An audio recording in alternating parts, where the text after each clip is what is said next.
Good morning, everyone. I thought I'd be in touch today. There's two dates of significance for us. One really maybe more significant for the general population, Holocaust Memorial Day.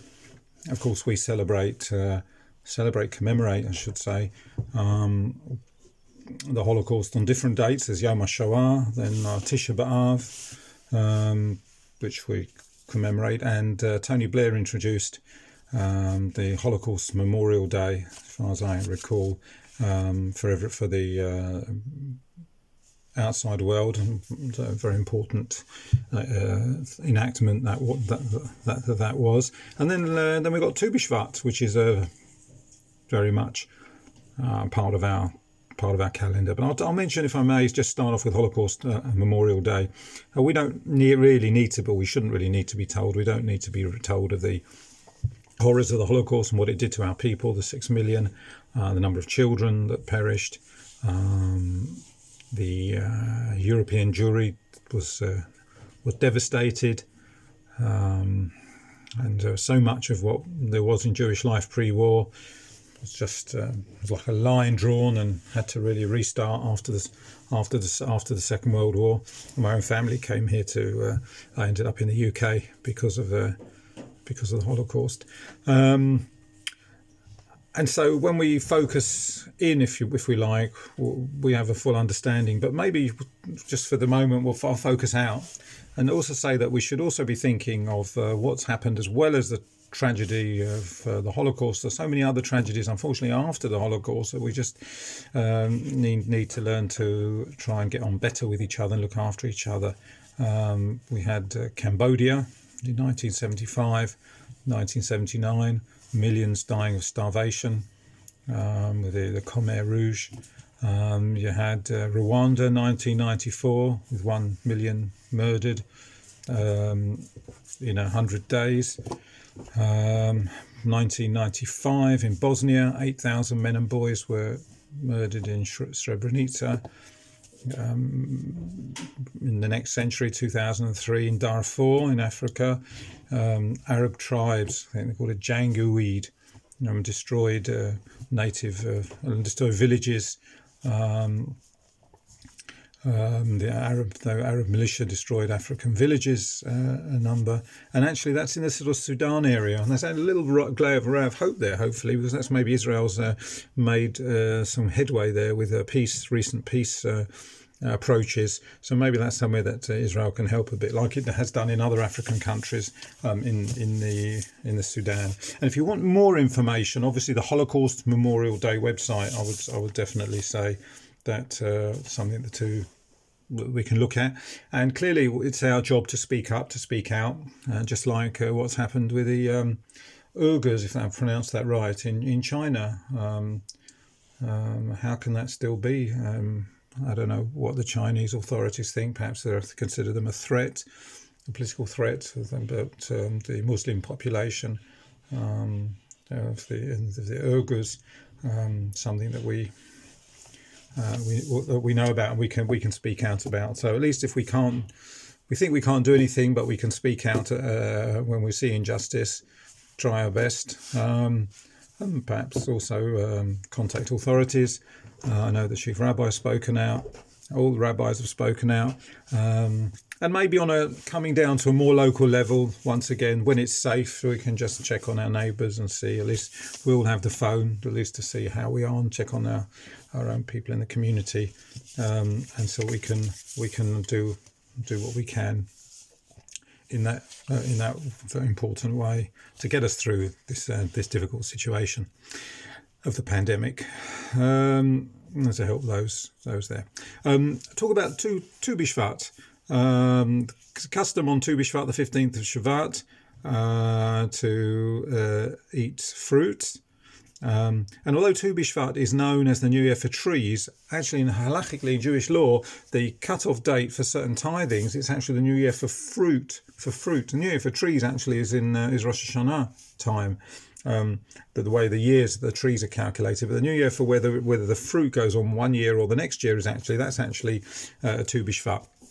We have a custom to eat fruit, and particularly if we can, fruit that the land of Israel is praised for. Did about wheat, barley, grapevines, figs, pomegranates, olives, dates, honey, if you eat any of those particularly. If you have a choice of selection of fruit, then perhaps wheat and barley obviously not fruit, but you choose those first. If you haven't had those fruits, say for a year or for a season, I mean, fruits come all year round mainly, but if you haven't had it for a year, certainly you can say the Shehechianu bracha. Say the first bracha on the fruit, Brachata Hashem Elokeinu melech haolam, Bre Etz.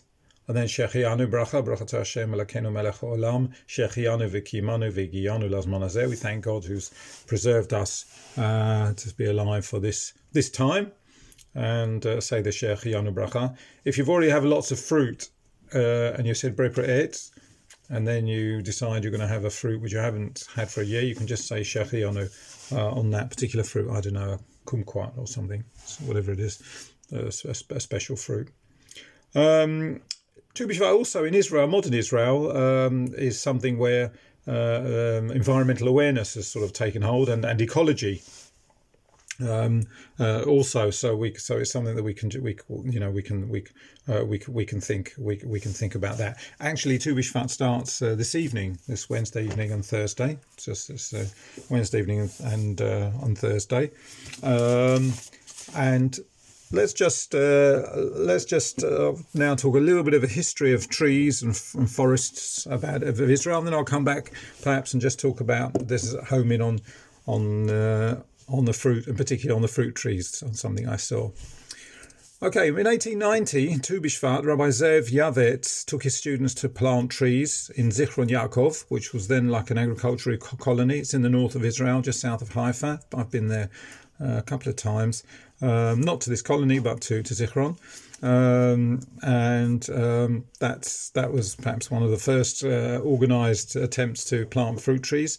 1901, the JNF oversaw land reclamation and afforestation, and started planting lots of eucalyptus trees in the Hula Valley, which is in the north, sort of not quite as far up, I think, as Kiryat Shmona. I think around, anyway, in the north, certainly quite high up the land of Israel, in Israel, to stop malaria. And that's how they drain the swamps there, and planting trees there. Tu B'Shvat's also been sort of thought of as a good time of renewal and regrowth and redevelopment, as a time to sort of inaugurate institutions. And in 1918, Tu B'Shvat was chosen to inaugurate the establishment of the Hebrew University. And incidentally, Rav Kook was there, the first chief rabbi of Eretz Israel. He went to the inauguration. It was also chosen to be the date for the inauguration in 1925 of the Technion in Haifa, the scientific powerhouse, scientific institute of higher education. And then the Knesset chose Tu B'Shvat to get themselves off going in their new building in 1949. Where it is now. Before, they used to meet along King George Street, just near, if people are familiar with that, near Hamashbir. There's a building there next door. It's by nowhere as imposing as there's a Knesset building in Givat Ram in its new location. Where you see this kind of a rectangular structure. You see well-known pictures of it. So. Trees and Tu B'Shvat have very much gone together, but by the establishment of the State of Israel in 1948, the JNF had already planted 4.5 million trees, and today there's thought to be over 200 million trees in Israel, covering some 300,000 acres. Well, I was actually contemplating doing a little talk on the trees, and it would have been nice to show pictures and things, but I mean, I'm not an expert in the various types of trees, but if you're interested, you can look them up on the net. And there is this iClip I saw that had the famous 10 famous trees, different of Israel, different things. They show that you can find that on the net if you're interested. Have a look there. Trees and famous trees in Israel, different things that they said they suggested were linked up with a historical context. You've got in Israel, you've got forests with pine trees, tamarisk, carob, and we said eucalyptus. Israel's got many medicinal flowers, many indigenous kind of wildflowers, and the fruit trees blossom roughly between January and April. In the south, in the Negev, you've got the acacia tree and, of course, the prickly sabra cactus, and they suck out moisture from the desert to keep themselves going. And the largest area of sort of forestry in Israel, which I've not been to, but it's in the beginning of the Negev area. Maybe some people know. It's called the Yatir Forest. The Yatir Forest, and there's 4 million trees there, covering almost 7,500 acres. It's along those slopes of the Yatir actually that they've produced a wine, kosher wine. It's meant to be quite a nice kosher wine. That's in. You see the labels, and I think you can get them here in London as well. Yatir, anyway. So there you have it. Now, Israel's one of the few countries, or one of the few areas where there was more trees at the end of the 21st century than there were at the beginning, of the 20th century, than it had, say, 100 years ago. It's one of the few countries where that took place. And I just want to end off with just one thing, again, and focusing on the fruit as we are, and the fruit trees. I saw this organisation on the web, Zu Artseinu it's called, and they plant fruit trees. They've said they've planted the most fruit trees in Israel, this organisation, and also they're a religious organisation. They're particularly concerned with the mitzvot that are related to trees and to fruit. And I'm not going to list the mitzvot, but I'll just explain. And they've got a little chart or a little steps as I say. Well, how do they plant the fruit? The process of planting the fruit tree. You don't just take a sapling and just put it anywhere. So what they do is they've got here a number of steps, and I'll share with you the steps that they take to plant the trees and what they have to do. First of all, they have to find a suitable location to establish a little grove or forest, I don't know, whatever, little grove area, and then they purchase the land. Then they prepare the land.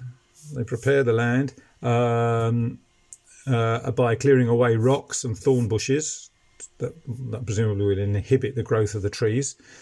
Then they've got to bring water, electric power, and other infrastructure to the site. I mean, this is somewhere where there's nothing already. I'm just telling you how they how they would go about finding a new site. They bring water and power to anything else that's needed to develop plant the tree. Then they would install a fence around the entire area to keep away animals. Because we're talking now about this organisation is planting fruit trees, so they put a fence around to keep the animals out. Then turn over and flatten and fertilise the soil, get the soil ready. And then, no surprise being Israel, they install a computerised irrigation system. And then after that, I'll come back to that in a moment. The computerization with in a moment. Let's just go through this, and then after that, they strategically plan and carefully plant all the trees where they want to put them. Then after that, they weed and water and fertilize and prune them for 3 years. See them grow, and they don't take the fruit for 3 years. Because the first 3 years of the fruit is known as the biblical prohibition, and I believe that also does apply here in outside of Israel. It's called wrll. So you leave the 3 years, you leave the tree for 3 years, and the 4th year they can redeem the fruits. It's called neta revai in Hebrew. They redeem the fruits, and then. After the next year, then they can sort of get going, and the tree hopefully produces quite a lot of fruit after that. Now, on the 7th year, I'm sure people will be familiar. On the 7th year, you have Shemitah, the sabbatical year, and there's no pruning or selling of the produce in Israel. And the different ways of religious farmers deal with this issue. Different ways. I won't go into it now, but you will be hearing a lot about this because this Rosh Hashanah coming up is the next Shemitah year. And it says in the Torah that in the 6th year, you should plant more vitziviti et birchati. Then you'll get a command, you'll get your bracha. So God says you plant your trees in the 6th year till Rosh Hashanah.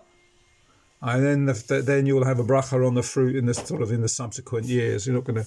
It's going to be sort of down the line, I imagine, because they're not going to take it. It's going to take a while for those trees to be enhanced. So So therefore, the people who are considering busy with the planting, they're going to be really busy now, planting extra trees, double trees if you like, extra to make sure there's a lot of trees ready and more saplings ready, because next year they're not going to plant during the Shemitah year.